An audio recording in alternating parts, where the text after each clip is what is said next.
Welcome back to The Line. We've covered at this table the controversy that occurred when the UNM Board of Regents voted last month to restructure the governing board of the University Health Sciences Center, replacing a board made up of community members and regents with a panel of 3 regents. Now, New Mexico In Depth reports that one of those 3 regents, Rob Dowdy, deleted emails he sent and received in the weeks before that last-minute vote took place. And Tom Garrity, it's interesting. UNM told New Mexico In Depth that public officials aren't required by law to keep those emails for a specific amount of time. That's, we can all get that. That's okay. But there's another layer here, it seems to me. Should the public, my first question, should the public be privy to those emails from a regent? Should that be public information? Concerning not all emails, but just on this situation. On the situation, yes. I think that there is a situation where officials are allowed to delete emails at some point in time.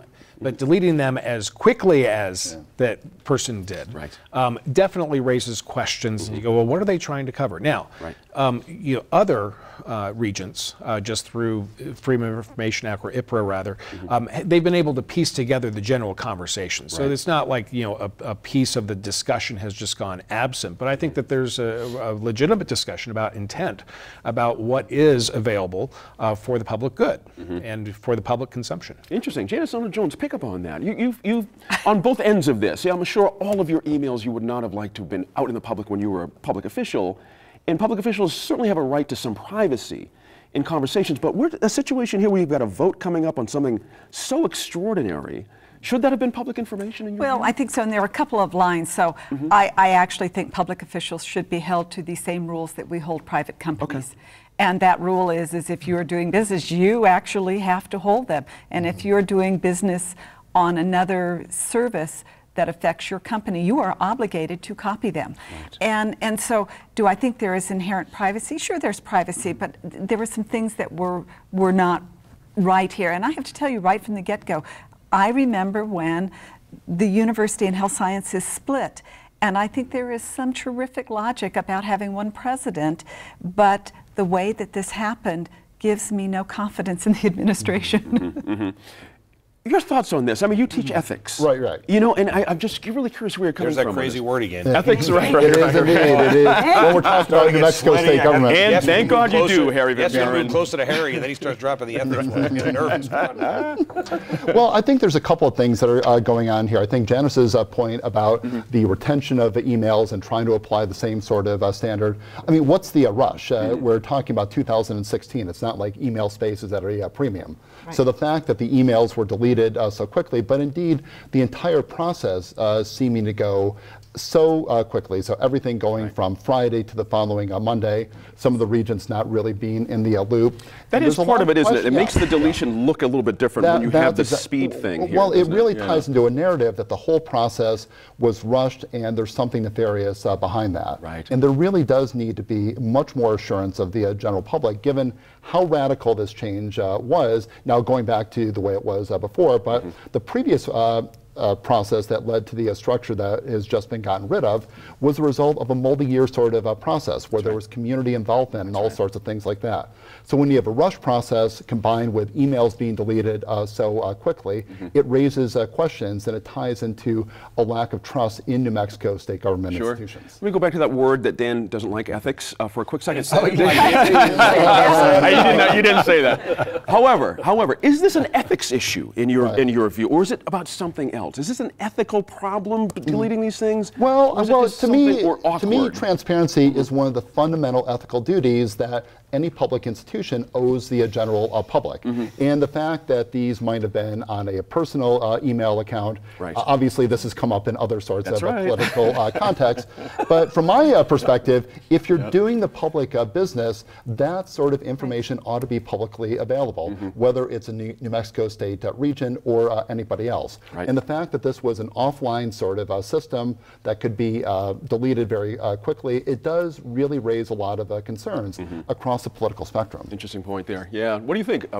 Mr. Dowdy, was he within his rights to delete these? The rules legally? Yep, legally were. So I mean, there's a couple of questions that we got to kind of encapsulate this conversation with. We can have our opinion of what we think he did was wrong, right? And that's fair. But then you got the rules.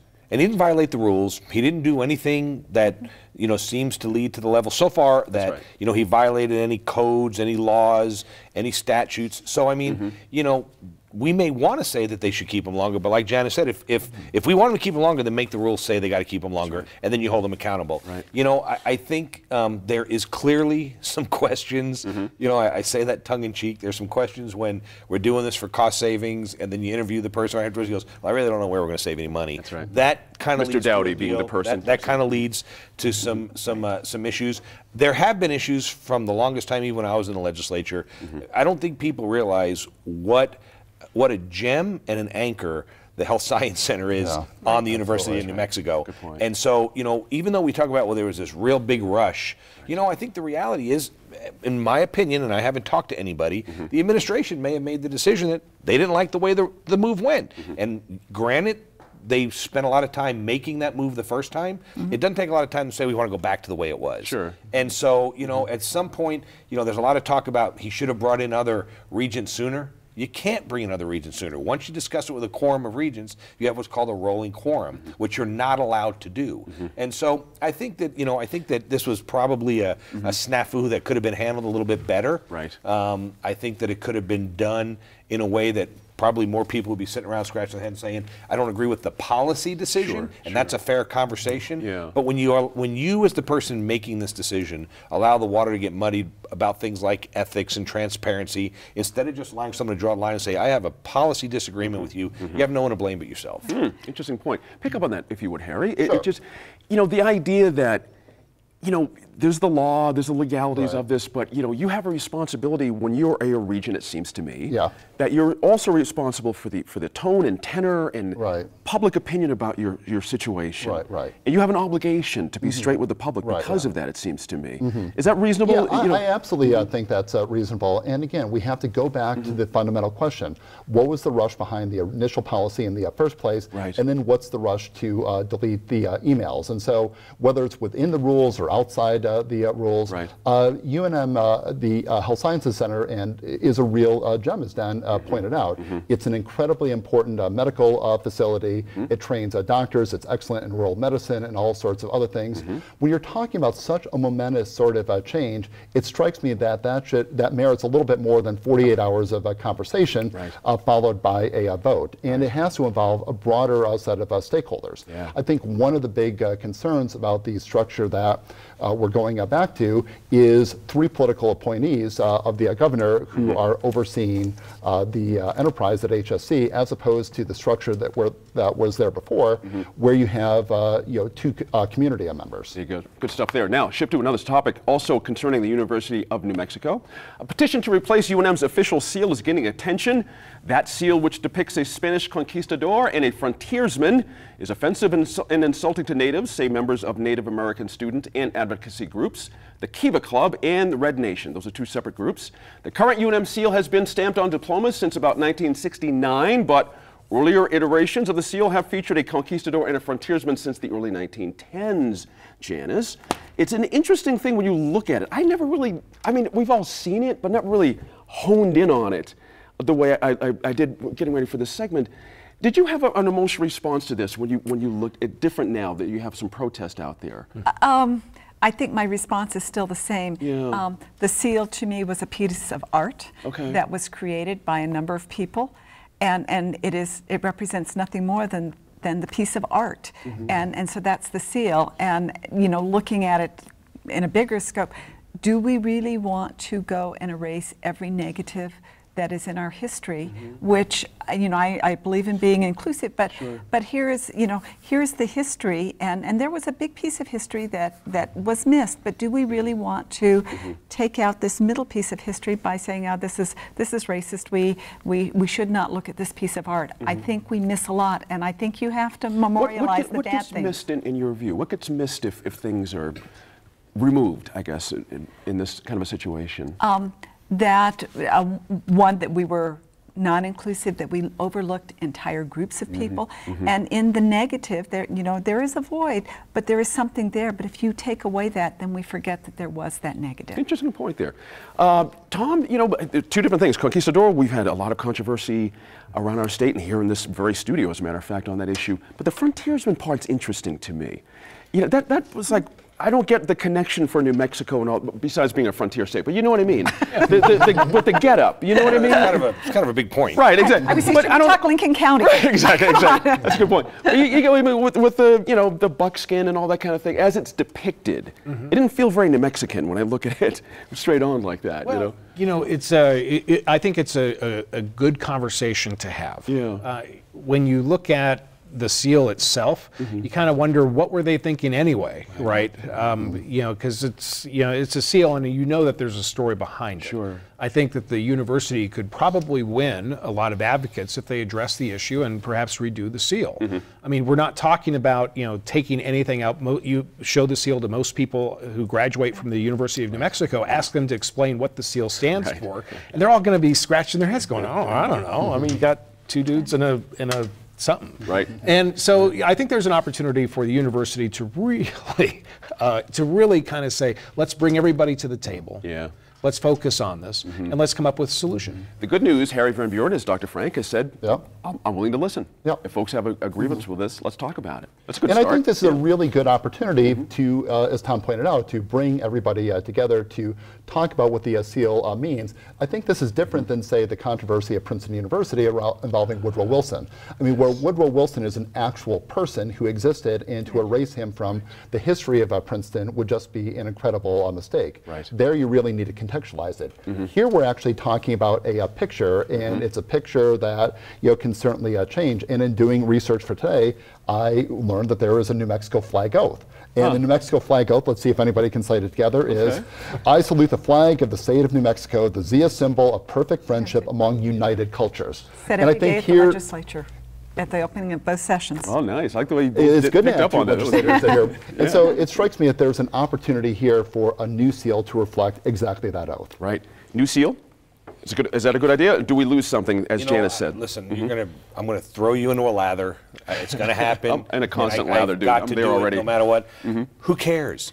This feel good. This is two Native American groups care. Oh well, it's been a sign since 1969, and let me tell you, there's been plenty of Native American entities since long before 1969. Right. Not one of them has stepped up and said, "We got a problem with this." What's happening, in my opinion, this is just a microcosm. Should Dr. Frank discuss it? I'm all for that. But we seem to be allowing a minority of frustrated people. All it takes is 2 or 3 people to get angry, and all of a sudden we got this huge dilemma out there. But you do know there have been people complaining about this seal for a number of years now. This is not a brand new thing. It has not been complained about. Yes, it has. No, Gene, it's not been complained. I could call somebody at this university right now on the phone, and they could straighten you out. Believe me. This goes back a decade, Dan. Gene, honestly, it doesn't matter that 1 or 2 people call up here and there, or some small organization says something. At some point, we are not governed by the views of the minority. We're governed by the views of the majority. Look around the country about what's going on around that. We're down under a minute, guys, but around the rest of the country right now. This is not an unusual argument that's happening around the country. No, it's an unusual argument. It's not an unusual argument. It's an argument that's exhibiting why our country's failing at the level we're failing at. You have a gentleman, perfect example, on ESPN that states his opinion on Facebook and gets fired. Yet you've got other actors and other singers, Bryan Adams, that says, I'm not going there, and a week later is in Qatar doing a concert. I hear you, but we're down to a few seconds here. But the 2 groups that are going to be meeting with Dr. Frank, let's see how this all turns out. This could be very interesting. Thank you all. Good stuff tonight.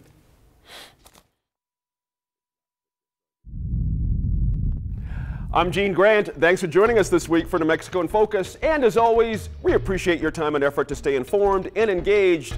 We'll see you next week in Focus.